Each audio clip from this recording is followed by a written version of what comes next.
Welcome to the Fantasy Football Prophet Podcast, hosted by Craig Phillips and Jeff Torrey.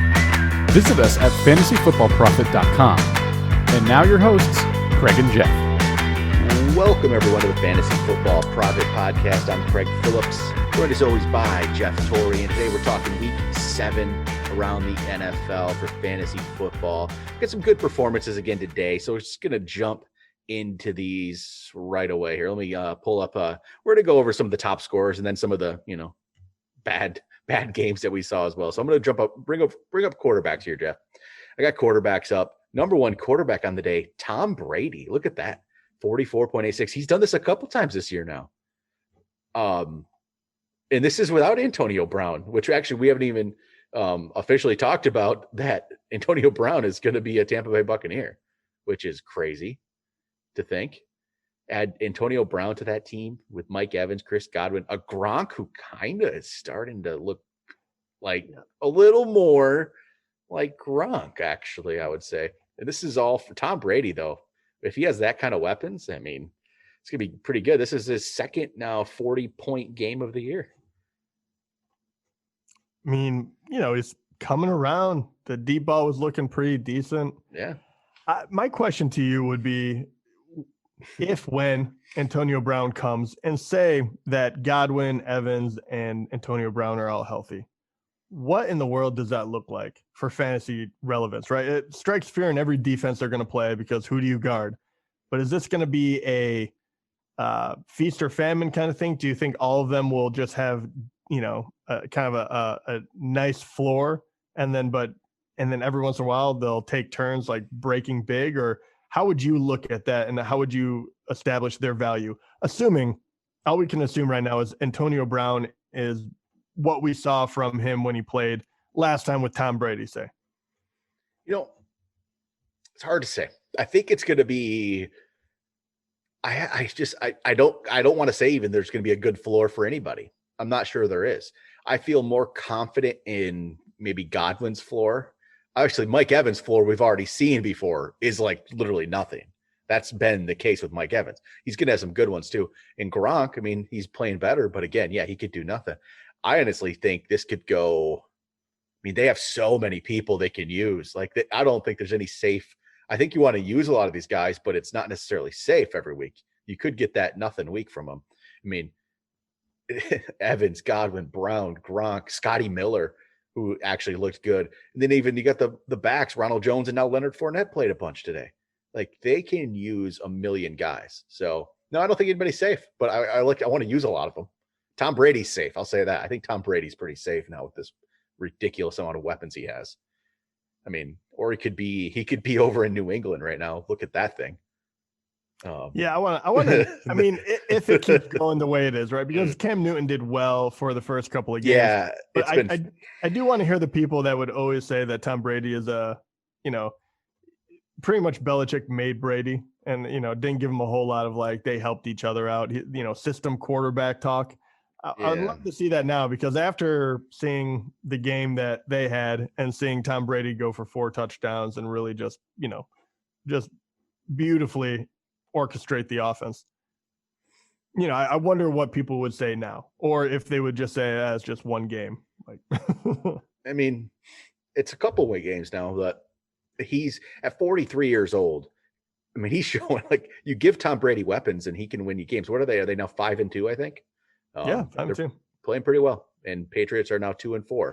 Which, if we want to bring up Cam Newton got benched in this one and put up what? I don't even know, nothing. I don't even have the score up for Cam Newton. It was pretty ugly. Yeah, very ugly. I know that he got 2 weeks in a row, man, in the Scott Fishbowl. Quarterback getting negative points. So Aaron Rodgers, I mean, he went off today. Great.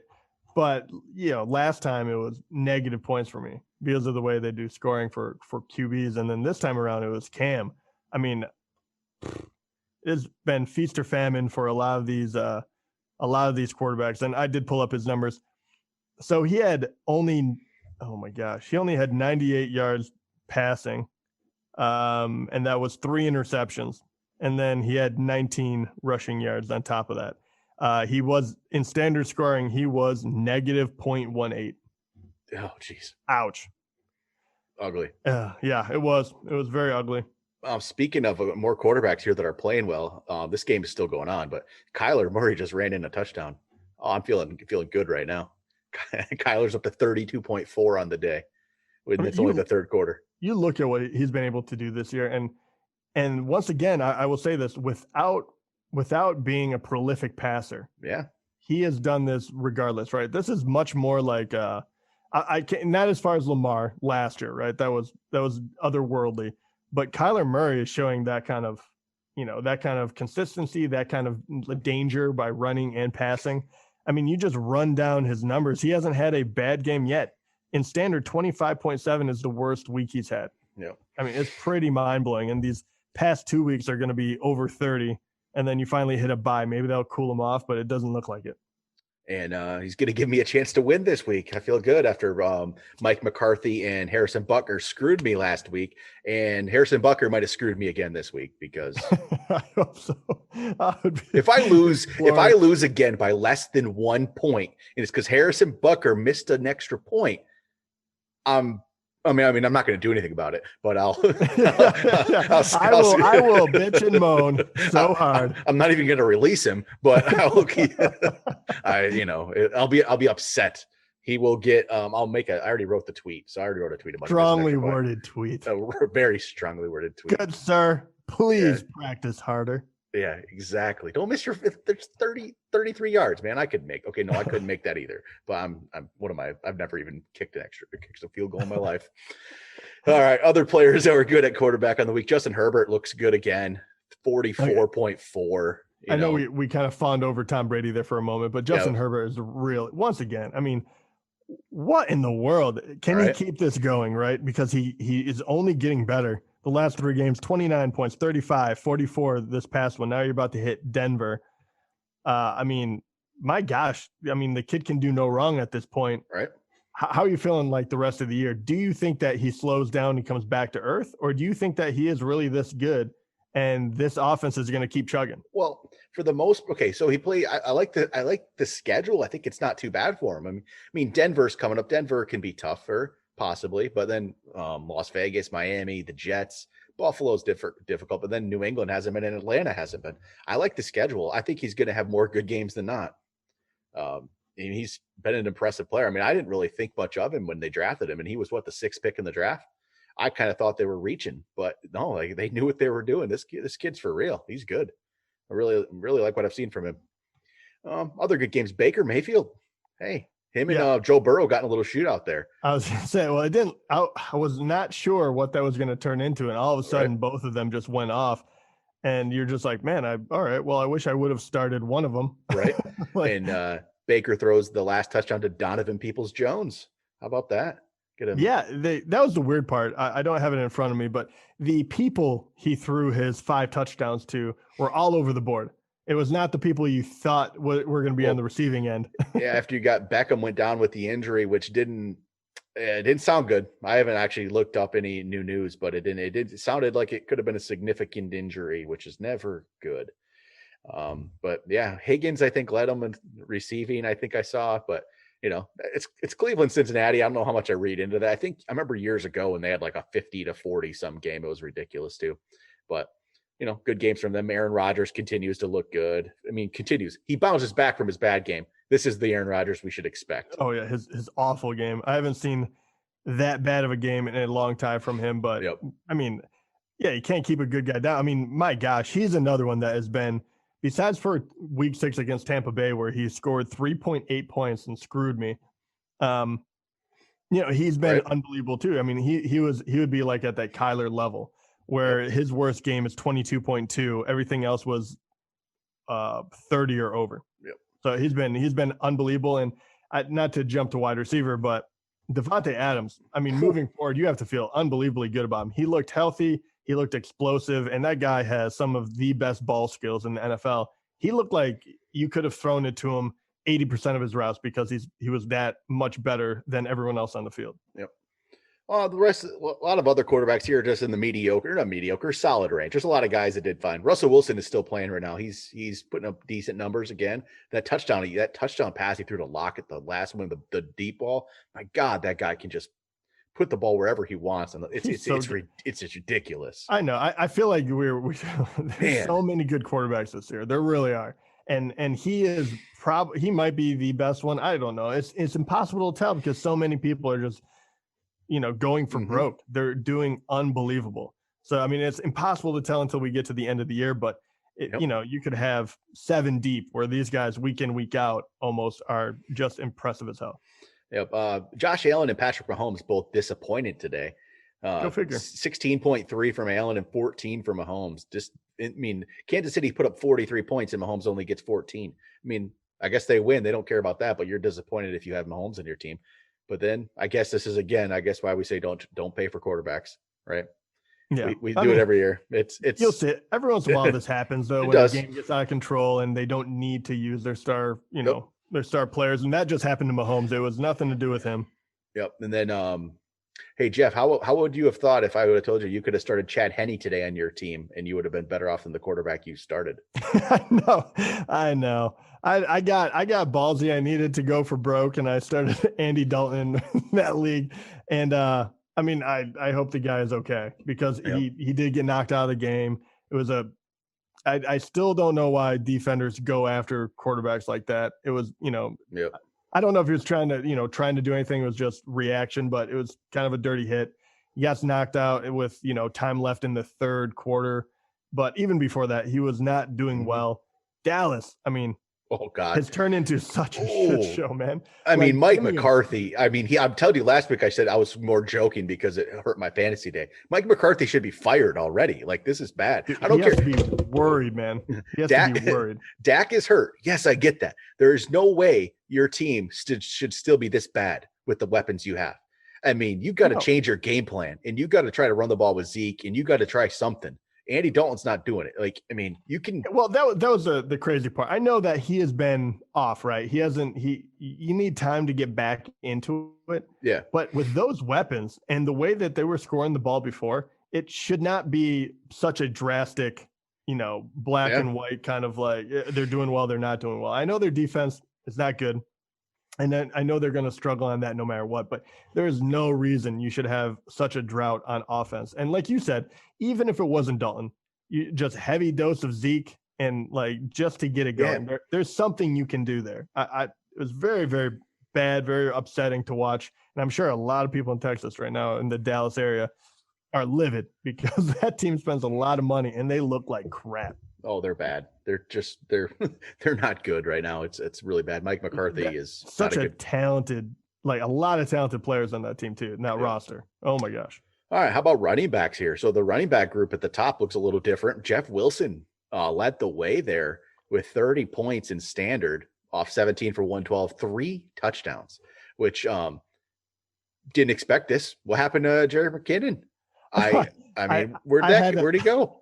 I had to ask Craig before the show. I go, did I miss something? Did Jerick McKinnon, was he a healthy scratch?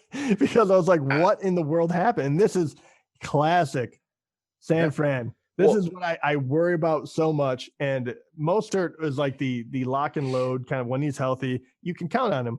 But this is the kind of thing that they were doing the year before. Yep. And it was like whoever runs the ball is going to have a big game, but you never knew who was going to run it. But now Jeff Wilson, he left that game with a high ankle sprain. He's going to be out multiple weeks at this point. It doesn't even matter. So it's going to be JaMychal Hastie. JaMychal Hastie was the next guy up before McKinnon. It's going to be Hastie and McKinnon now next week because Mostert's on IR, Coleman's on IR, Jeff Wilson's might go on IR. This is ridiculous. They'll just keep throwing him in there. But I mean, Jeff Wilson was good for a day, and that's about all you're going to get though, because he's going to be out for a few weeks, and by the time he comes back, Mostert will probably be back. Coleman will probably be back. It's a whole new backfield. But hey, if you started Jeff Wilson today, good job. If you started McKinnon, which a lot of people did, that sucks. yeah. It yeah, I did in a league. I mean, I just didn't see this coming. But what are you gonna do? I mean, you think, hey, he's the number one running back, and hey, whatever. I don't know. But crazy. I mean, to your point though, I know that he'll, we eventually get to him, or we'll get to him on a waiver episode. But JaMychal Hastie, I know that you picked him up ahead of time for whatever reason. I'm not even gonna pretend like you're not smart on that one. I refuse to believe this was going to happen. Oh, yeah. But anyway, you did pick him up, so kudos to you. I picked him up last night. I mean, I knew what I was doing. But he looked good. I mean, once again, everyone that rushes the ball in this offense looks good. But he had 9 carries for 57 yards and 1 catch for 16. So he would have got you 7.3 in standard already, and that was only playing, I mean, not even a half of football, or I don't even know one.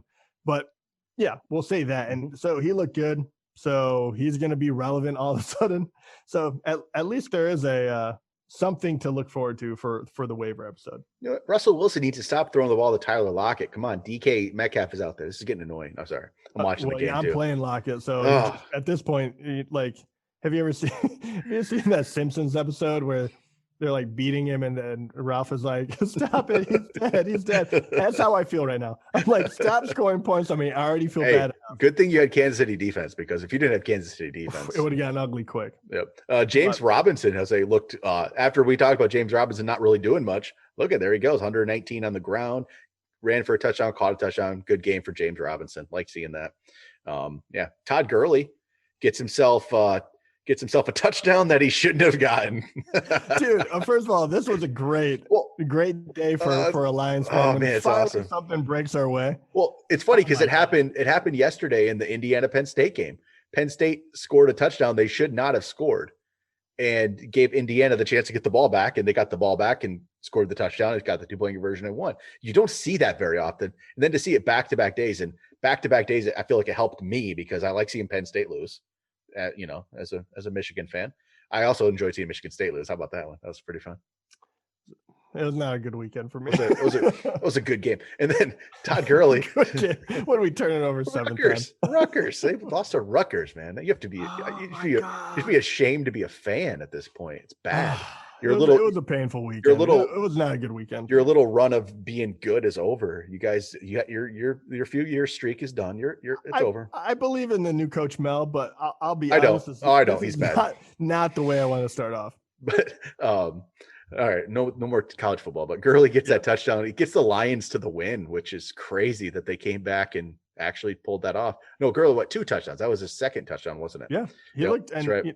Yeah. I mean, I can't say he looked great, but no, he's the goal. He's getting it done. Like this season, even though he hasn't had, this was his second best game. He hasn't had these like blow up games or something like that, but he has been very good. You want him in your lineup. He would be a great, RB2.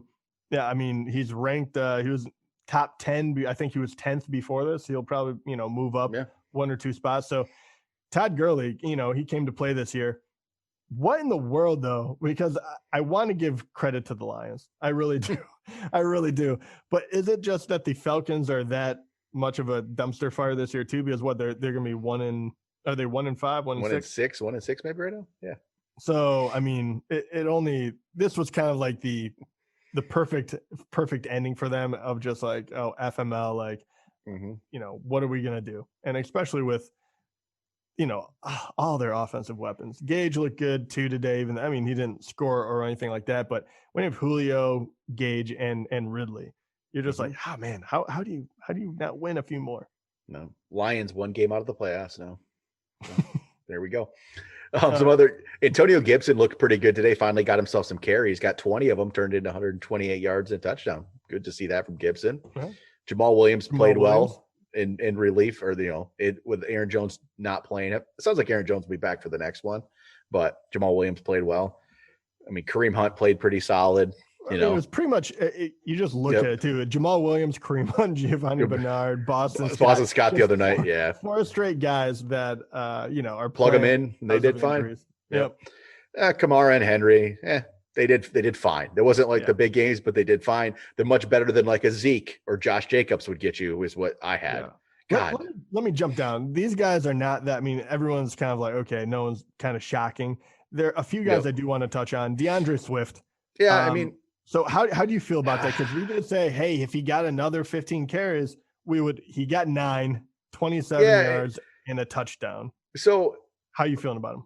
Early on, it looked like it was going to go to him more, and then it just didn't. But it's not like, again, it was more of a split with Peterson. I think you could say he didn't have the 15 carries, but last week, what was it, like 15 and 14 or something between him and Peterson? It was a split. And this week it's really kind of a split too. It was 11 for Peterson, 9 for Swift. So and Kerryon Johnson did not do anything. I don't even know if the guy played. So it's definitely a Swift Peterson split right now. So yeah, I want to see a little more here. Then I have to ask about Rojo and Leonard Fournette. So they pretty much split carries. They did. I mean, Leonard Fournette, he didn't look terrible. So I don't think Fournette's gonna go away.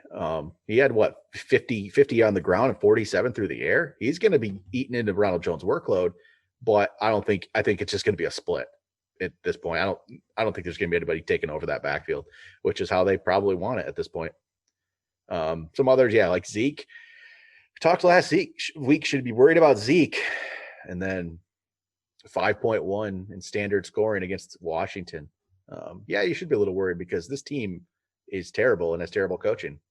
So there you go. Yeah. Zeke and the other guy, I know he's still playing technically, but Chris Carson too. Got hurt, I think, again. Yeah. Say what? I think he got hurt again here.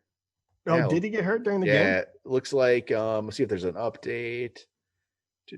Foot, just says foot. Not sure what that is. He went to the locker room, so we'll see. That would make sense then. And we just got back-to-back interceptions by Wilson and then Kyler. And if you did sell Drake on our recommendation, you're feeling better because he had his down game now, 2.7 points. He had 10 carries only for 20 yards. And once again, nothing in receiving. He had 1 reception for 7 yards. So this is the up and down of Kenny and Drake. Yeah, and then Mike Davis didn't do much. Like I said, Zeke and Josh Jacobs didn't do much. Devin Singletary, 8 carries, 29 yards.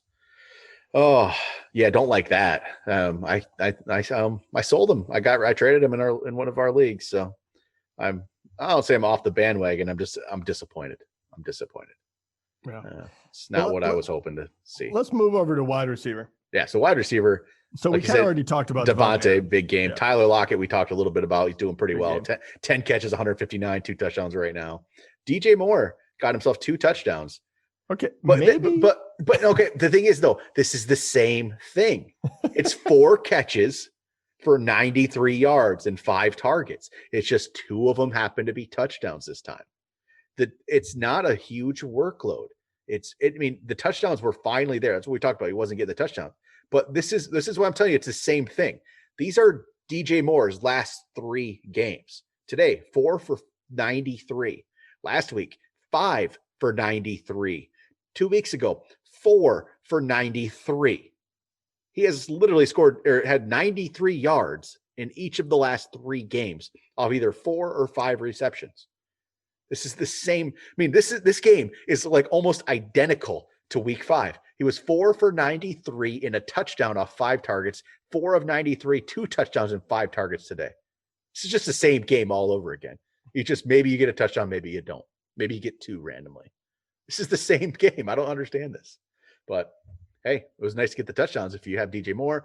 And I traded him in a league and I sat him in another one. So it didn't do me any good. So disappointing. How about AJ Brown? Still, he's back from injury and actually been playing really good here for a couple weeks.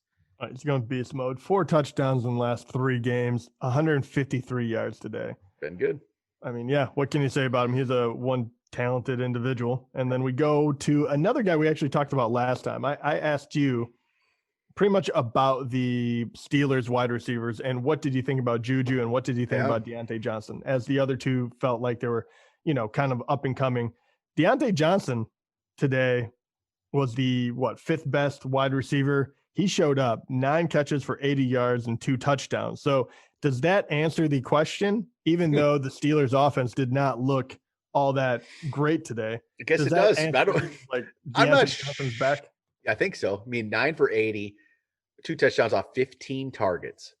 15 targets. So Juju then had 9 for 85 off 14 targets, and Chase Claypool got himself 1 target, and James Washington got himself 1 target. What? I tell you, it could not go any worse for me this week. I was watching it What am I doing? I don't even know fantasy football, man. Like, how are you supposed to even figure this stuff out? Like Chase cracking up. Like, how does this happen? Like, I don't know. And then after Deontay Johnson, what is it? Scotty Miller next on the board here. Yeah, so you like you said, you got Evans, you got Godwin, you got Gronk. No, it's gonna be Scotty Miller. Yeah. Right. After he did nothing for a couple weeks. Like fantasy football 2020 is just killing me, man. Yeah. Like Scotty Miller was a very interesting one until, a couple weeks ago when he didn't do anything. Oh yeah. Well, first of all, who knows? Like every 3 weeks, it feels like he does something worthwhile, but it's not even going to matter in a moment. As soon as you get Antonio Brown or any of the other guys healthy, Scotty Miller is going to be, he might get 2 catches a game or something. Yep. Oh, okay. Awesome. Others. Nelson Aguilar found himself up here with 5 for 107, a touchdown. Boyd 11 for 101 and a touchdown. The names on the top of this list just look odd this week, don't they? But then you get Terry McLaurin, Calvin Ridley, Chris Godwin, who all had okay games. They got the touchdowns to make it better. Jalen Guyton gets himself one of those big touchdowns, which he has done a couple times. T. Higgins remains solid, Donovan Peoples-Jones finds himself here with 3 for 56 and a touchdown. Yeah, there wasn't anything, too crazy after that. Brandon Ayuk, 6 for 115 is pretty solid there. Yeah, that's very good to see out of the young guy. You're kind of wondering what was going to happen when Debo came back. Debo, not a bad game either. Obviously, they don't throw a whole lot of touchdowns, but both of them are getting yardage, which is obviously the first step you want to see. I do have to ask you about Nelson Aglor. So I know I'm not a big fan either, but I do have to admit that the last 3 weeks he's had a touchdown in each. The amount of receptions is not too impressive. He's had 4, 2, and 5. But that team does need to move the ball. They do need people to catch it. And it does feel like he's asserting himself as one of the primary guys. I feel like they should get, Waller is always there. He gets plenty of targets. Do you think that Aglor is a streaming option now? I guess he could be an option. I just don't. Yeah, I'll say he could probably be an option. I don't love it though. I think there's actually, you know what? I don't know what's better out there. Honestly, stuff's crazy. Somebody that I don't talk about will be good next week. I don't know. This is the podcast where everyone's like, okay, man, they've given up. Like COVID has finally gotten to them. Like it has. It's gotten to me. We're both losing our minds a little bit. Yeah. How is Zeke so bad? I don't get this crap. Like, man, this whole year, man. I don't know. What else was bad this week? There's some other bad players. There's more to. I have to say another good one. Another bright spot would be AJ Green. Another solid outing, right? 7 catches for 82 yards. He hasn't fully came back to what AJ Green we expected. I was hoping he was going to be. But the last 2 games, 8 for 96 and 7 for 82, especially in PPR, it makes him relevant again in a big way. And I'm hoping that after Tennessee, you have the bye and you have Pittsburgh. But down that stretch, if he is back in form and he, feels good with Burrow, from week 11 on, you have Washington, the Giants, Miami, Dallas. 4 weeks in a row where this guy could be really useful. And, and he was out there for a lot of people for a long time. So he might be a name that will reemerge here in coming weeks. God, I hate fantasy football, man. So I'm looking at this. I could have started at my flex. I could have started Malik Taylor this week and outscored Zeke for me. Screw this, man. Oh, rough, man. Rough. How about tight end? I don't want. Yeah, let's get this one over quick. So tight end, the top tight end of the day. Brian, of course. Yeah, right. Yeah. We knew that was going to happen, right? Of course. Austin Hooper goes down. Of course, his backup, who didn't even know we didn't even know this was his backup. You might have thought David Njoku was his backup, but no, it's Harrison Bryant. And of course, Harrison Bryant scores 2 touchdowns, right? Of course he does. Of course, I have George Kittle, and he doesn't even come close to that. Like, I could have started Harrison Bryant over George Kittle, and my life would be good. Like, what is this crap, man? Like, you got Harrison Bryant, you got Gronk second, you got but that's solid. 5 for 62 and a touchdown. You like seeing that. Logan Thomas, Hawkinson get that touchdown for the Lions, which is great. Darren Waller, Cook. Nobody really stood out here. Virgil Green got himself up this board. Virgil Green it's kind of crazy to me that Virgil Green's still around. Do you remember Virgil Green back in the day from he's still with the Chargers, right? Wasn't he? I don't even. Was he with the I feel like he's been a bunch of places, but he got that touchdown. And I don't know if you saw this, but his freaking ankle, man, that looked bad. Like it turned really, really badly. It looked ugly.